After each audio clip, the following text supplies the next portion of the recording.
ඒ වැහි බර දවසේ මගේ රිදී පැහැපැරණි කටු ඔරලෝසුවේ පොඩි කටුව 10 තන යාන්තම් පසු කරා පමණි. දිග කටුව මාලිමාවක නම් ගිනිකොන හරියේය.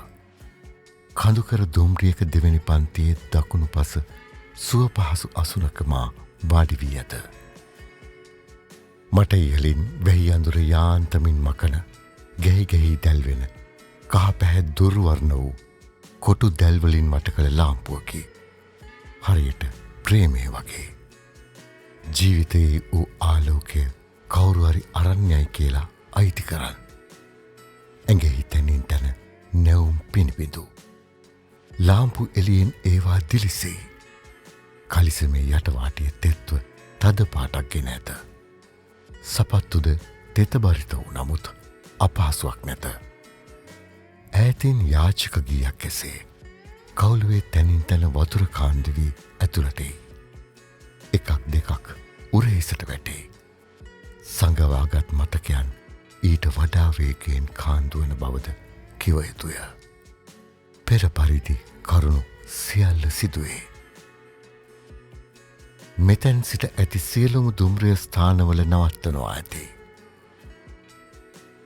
එතරම් ගමන අවිශ්වාසද. ඔවුනට කියන්න තිබ්බා නවත්තනවාමයි කියලා. මොකටද ඇති කියන්නේ?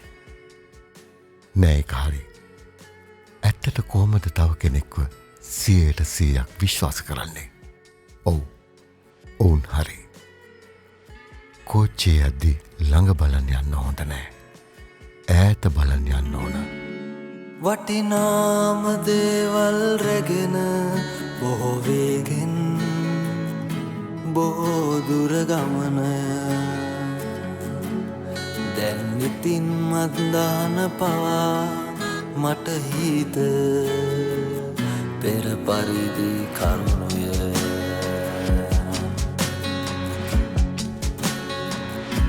මැනිකෙලා එහෙමය.